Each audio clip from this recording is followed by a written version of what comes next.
मी वर्षा तुम्हा सगळ्यांचं माझ्या चॅनलवरती पुन्हा एकदा स्वागत करते आणि माझ्या ब्लॉगला मी चालू करते. मागच्या व्हिडिओमध्ये मी बोलली होती सकाळ ते दुपारपर्यंत ब्लॉग मी टाकला होता. त्यानंतर मी बोलली होती की दुपार ते संध्याकाळचं मी टाकेन, पण दुपारच्या नंतर काय ते येऊन झोपली, नंतर काही ती उठली नाही, त्यामुळे मला व्हिडिओ करायला काही जमलं नाही.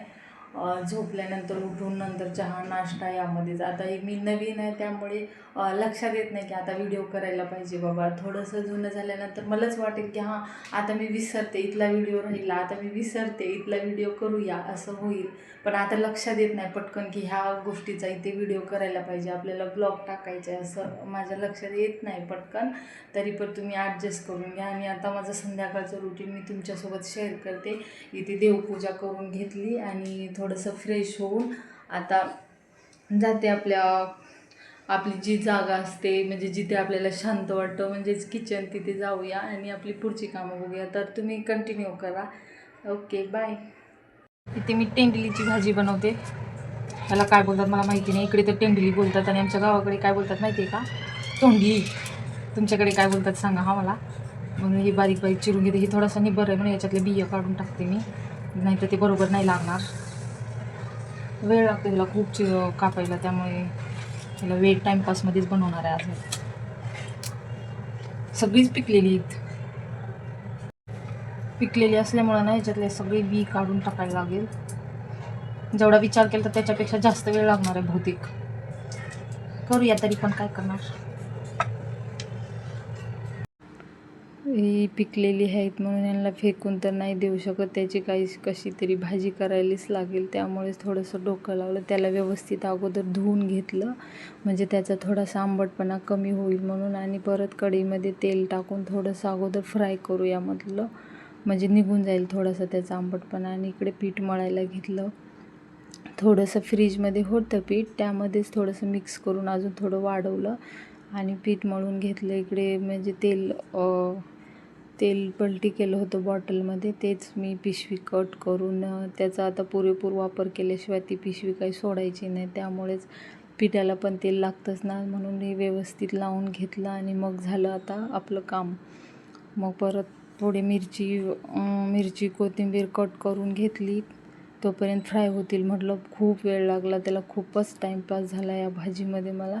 पण भाजी तर करत होती, पण त्यामध्ये मध्ये मध्ये वाटायचं की भाजी कशी होईल काय माहिती. सगळी पिकलेली टेंडली होती, तरी पण प्रयत्न केला आणि खूप छान भाजी झाली होती. नंतर तेल जिरे टाकून त्याला फोडणी दिली आपल्या भाजीसारखीच. आणि त्यामध्ये हिरवी मिरची टाकली होती. हिरवी मिरची त्यांना आवडते, पण हिरवी मिरची माझ्याकडे कमी होती, त्यामुळे मी परत लाल तिखट पण त्यामध्ये मिसळलं होतं. आज सगळ्या भाजीचा बाजार झाला होता, तरी पण छान लागत होती. आणि आता व्यवस्थित नंतर मी शेंगदाण्याचं कूट टाकून घेतलं आणि पाण्याचा शिंतोडा देऊन झाकून ठेवलं. परत घेतल्या चपात्या बनवायला. थोड्याशा चपात्या बनवायच्या होत्या, तरी पण मी घामाघूम झाली होती एवढ्याशा चपात्यामध्येच. आणि तिकडं बाहेर पाऊस चालू होता आणि आतमध्ये घामाचं म्हणल्यासारखं झालं. परत 2 भाकरी टाकायच्या होत्या, कारण हे चपाती खात नाहीत, त्यामुळे त्यांच्यासाठी 2 भाकरी बनवाव्या लागतात. त्या भाकरी बनवून घेतल्या आणि परत झालं माझं किचन क्लीन. किचन स्वच्छ करून घेतलं आणि भांडी राहिली होती ती नंतर आता धुवून घेईन, कारण इकडे रडापड चालू होती. त्यांची जेवणाची वेळ झाली होती, त्यांना भरवून घेते अगोदर. आणि माझं छोटंसंच किचन आहे आणि ही जी डब्बी आहे ते मला थोडंसं सेम मॅचिंग म्हणजे करायची हौस आहे, पण असं मी काही खर्च केलेला नाही. प्रेग्नेन्सी किंवा डिलिव्हरीमध्ये जी गुळ यायचा घरी माझ्या खाण्यासाठी, त्याचीच ती डब्बी जमा केलेली आहे, त्यामुळे सेम करते. काही वस्तू मी ऑर्डर केल्यात मिशोवरून, त्या काही दिवसामध्ये येतील, त्या पण तुमच्याशी मी शेअर करेन. पण छोटंसंच आहे, पण त्याला व्यवस्थित सजवूया म्हणून छोटासा माझा प्रयत्न असतो. आणि इकडे बघा ह्यांची मस्ती चालूच आहे. जेवण झालं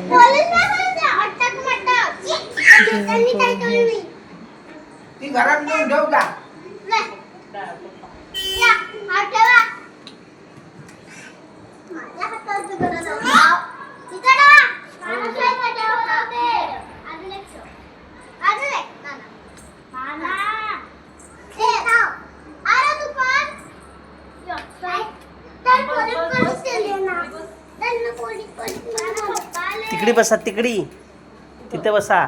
इतर असतं.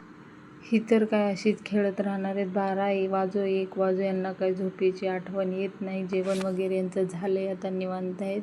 पोटपूजा वगैरे करून बसले. मी पण थोडीशी निवांत झाली होती लादी वगैरे पुसून. आता ही इथे खेळत आहेत म्हणल्यावर हे खेळणं झाल्यावर पण यांची खूप कामे असतात. घरात गेल्यानंतर यांचे कपडे चेंज करा, हातपाय धुवा आणि मग ह्यांना झोपवा. तरी पण ह्यांना 1 तास लागतो झोपायला. 1 तास म्हणा 1.5 तास म्हणा किती वेळ घेतात. तर चला तर मग झोपवते आणि इथेच एंड करते. बाय.